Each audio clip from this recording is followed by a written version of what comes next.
Douglas fir is the most common evergreen tree in the Pacific Northwest. The young bark is gray and smooth with resin blisters, and when it grows, it begins to turn corky, reddish brown, and deeply furrowed.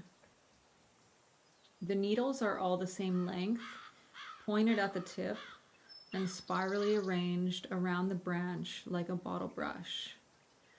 Northwest natives have eaten fir and other evergreen tree tips when traveling or during hard physical work to ward off hunger and thirst. Tender new lime green tips are harvested when they are half an inch to a couple of inches long in April through midsummer.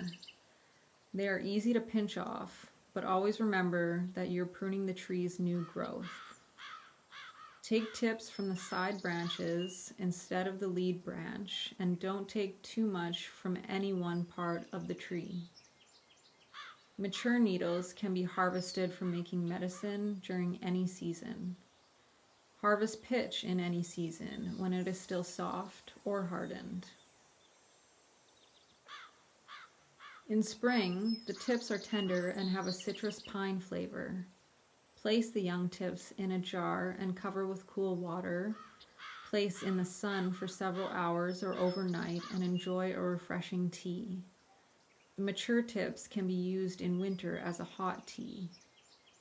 I used the tips to infuse in maple syrup for 4 weeks, after which I strained and ate with food.